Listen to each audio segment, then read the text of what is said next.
ମୁଁ କେମିତି କଥା ହେବିନି? ତାକୁ ପରା ମୁଁ ମୋ ହୃଦୟ ଦେଇ ଭଲ ପାଏ। ସେ ମୋ ଜୀବନ, ସେ ମୋ ପ୍ରାଣ। ଏ ଲାଲନ କେବଳ ତାନିଆର ମୋର ଶେଷ ନିଶ୍ୱାସ ଥିବା ଯାଏ ମୁଁ ତାକୁ କେବେ ବି ଭୁଲିବିନି, କେବେ ବି ନୁହେଁ, କେବେ ବି ନୁହେଁ। ଲାଲନ ତାନିଆ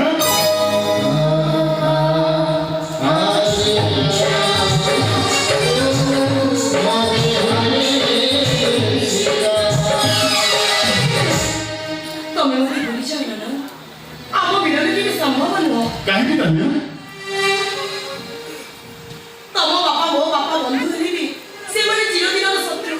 ସେମାନେ ଆମ ସମ୍ପର୍କକୁ କେବେ ଗ୍ରହଣ କରିପାରିବେନି। ଦେଖ, ଏ ଦୁନିଆରେ ସମସ୍ତଙ୍କ ବିରୋଧ କଲେ ବି ମୁଁ ତମକୁ ଗ୍ରହଣ କରିବି ଆଉ ତମ ହାତ ଧରି ଆମ ଘରକୁ ନେଇଯିବି। ନା, ମୋ ବାପାଙ୍କ ବିନା ଅନୁମତିରେ ମୁଁ କେବେ ତମ ହାତ ଧରିପାରିବିନି।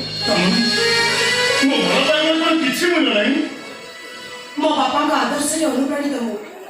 ପିତା ମାତାଙ୍କ ବିନା ଅନୁମତିରେ ବିବାହ କଲେ ଦାମ୍ପତ୍ୟ ଜୀବନ କିଛି ସୁଖମୟ ହୁଏନି। ତେଣୁ ତମକୁ ତମ ବାପାଙ୍କ ଅନୁମତି ମାଗିବାକୁ ପଡ଼ିବ। ଦେଖ ତାନିଆ, ମୋ ଡ୍ୟାଡ୍ ସିଏ ଚାହୁଁନା କାହିଁକି, କିନ୍ତୁ ଆମ ଦି ଜଣଙ୍କ ମିଳନ ନିଶ୍ଚିତ।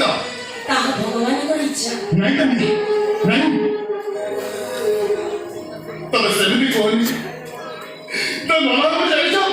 ଏ ଲଲନ ତମକୁ କେତେ ଭଲ ପାଏ। ଏ ଲଲନ ତମେ ଗୋଟେ ମୁହୂର୍ତ୍ତେ ବଞ୍ଚିପାରିବନି ସେ। ଆଉ ତମେ କ'ଣ ଭାବୁଛ? ତମକୁ ଛାଡ଼ି ମୁଁ ବଞ୍ଚିପାରିବି?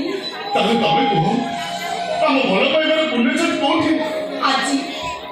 ଆଜି ଶେଷ ଦିନ ବୋଲି ଧରି ନିଅ।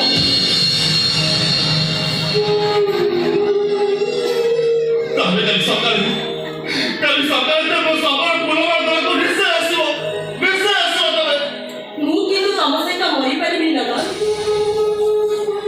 ମୋ ବାପାଙ୍କ ଆଶା ଭରସା ହେଉଛି ମୁଁ।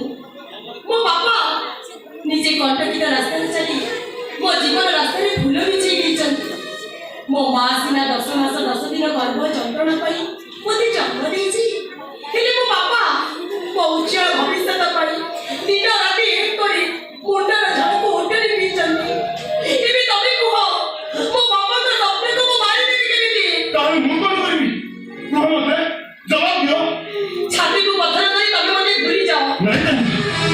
ନାଇଁ, ତାହା କେବେ ବି ସମ୍ଭବ ନୁହଁ। ତମେ କ'ଣ ମତେ ଭୁଲି ଯାଇପାରିବ? ହୁଏତ ମୁଁ ନିଜକୁ ଭୁଲି ଯାଇପାରିବି, କିନ୍ତୁ ତମକୁ ନୁହଁ।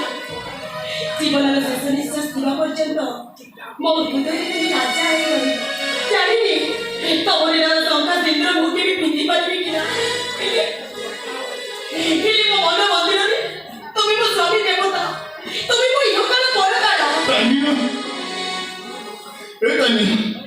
ମୁଁ ଆଜି 10 ଦିନ ପାଳନ ସାକ୍ଷୀ ରଖି କହୁଛି, ବିବାହ